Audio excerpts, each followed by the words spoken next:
What's going on, everyone? Alex Miller from the Eagle. We're live from the Eagle Newsroom here in Bryan, joined always with Travis Brown. This is the Monday press conference recap, sponsored by the Ranch Harley-Davidson in College Station. Heard from A&M coach Jimbo Fisher, of course, on his weekly Monday press conference. Heard from players Devon Achane and Sam Matthews, who saw some significant playing time because the Aggies are dealing with you can just go down the list. The list is too long. Somebody asked Jimbo about injuries this week, and he just kind of said it's super long. So just kind of, Travis, what Jimbo have to say just about where the Aggies are in some of those aspects? Yeah, 31 players we counted that didn't participate last week. At a minimum, 31 players didn't participate because of injury, sickness, suspension, or the other box that we don't know why a few of them aren't playing. But yeah, Sam Miller was a guy who played quarterback in high school, went to Harding University in Arkansas, Yes, and played, I believe he said, 2 years at quarterback there, and then just really wanted to play for the Aggies. So came back, walked on, and has kind of separated himself on special teams and got his chance with a depleted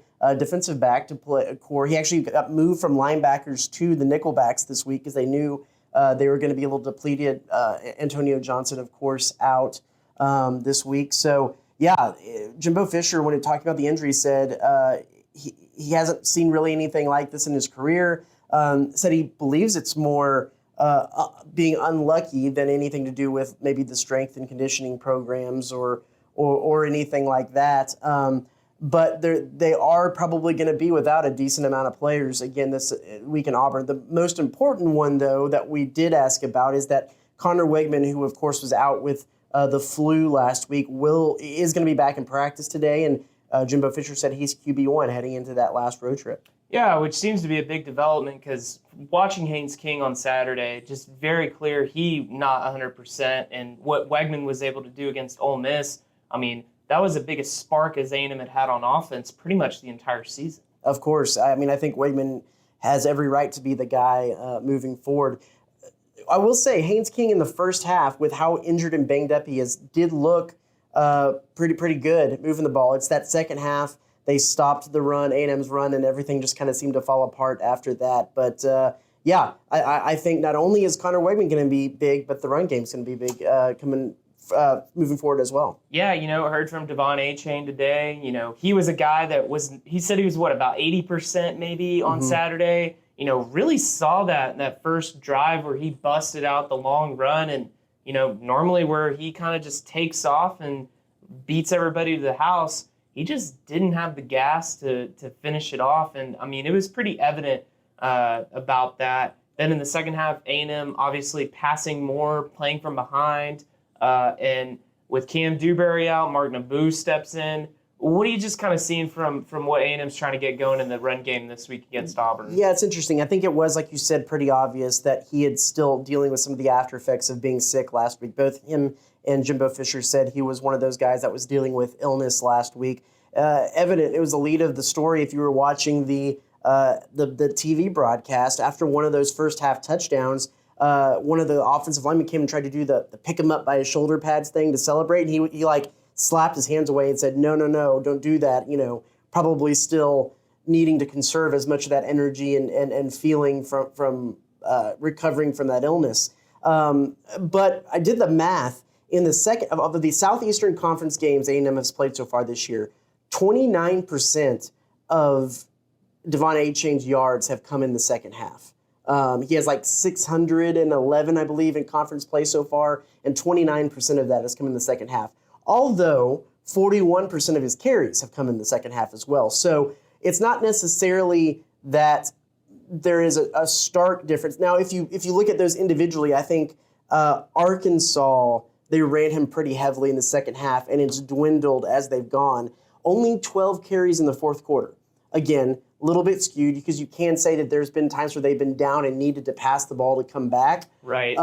But there's times where they've been in a game enough that they could have run the ball early in the fourth quarter, and it's late in the fourth quarter when you need to be throwing the ball. So I think that there is something to this, not necessarily him getting going in the second half, the other teams making adjustments, bringing extra guys in the box and forcing them to pass. But they've got to continue to keep balance in the second half if the offense is going to do anything and move the ball, because I think that is exactly one of the reasons why they started to fall apart. They couldn't keep that balance between the pass game and the run game. And, well, with Haynes King in there, with what he's shown so far this season, might not be able to beat many teams with his arm. You need that running attack, that balance, to be able to open things up for him. So Devon Achane also asked a little bit about what his future plans were after the season. He said he still has to let the season play out. He's going to talk to his mom and decide whether he elects for the draft and stay. I know a lot of people would say that he should go, but I don't necessarily think he's put a whole lot on film this season as the feature back to go very high in the draft. I think if everything stands now, he might be one of those guys that should return, kind of like Jalen Weidermeyer. You know, Jalen Weidermeyer had 2 really good seasons before that, but in that third season didn't really live up to expectations. And I think it would have served Jalen Weidermeyer good to come back and play another year. I don't know if you have any thoughts on that. Yeah, I mean, I think given what A&M's been through this season, it's not like Devon has had this breakout season now as the feature running back. And, you know, part of that's on, you know, where A&M is with their offensive line. Part of that is, you know, like you were getting into, they haven't really gone to him in those clutch, you know, from behind situations in the second half.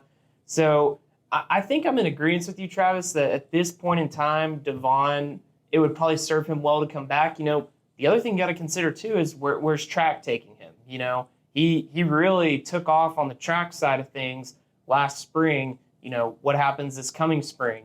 Could it be that he, you know, gets it going enough to where he's contending to be, you know, part of the national team in some of those sprint teams and maybe in some relays? So, you know, that's something you got to consider too when you talk about Devon and his kind of future. When we asked Jimbo after the game last week about the run game and how that looks in the second half, he pointed the finger towards the other team making adjustments, bringing more guys into the box, and saying that you have to have a blocker to every guy in the box to be able to run effectively. That's true. I just think that there's ways to bring blockers into the picture when they have more guys in the box and still be able to establish that run to open up the play action game. If your excuse is, well, they just have more guys in the box and so we can't block them, so we're going to pass the ball. Well, that's a scheme thing. That's on the coaches. They can scheme to have enough guys in the box to block everybody to balance things out. I think you need to see a little bit more of that. Well, Travis, I think that's all we got for today. We'll get into more A&M football heading into their game against Auburn on the My Aggie Nation podcast this week, and then some of our content leading up to the game. So be sure to check theeagle.com for all of our content leading up to the Aggies game against Tigers this week.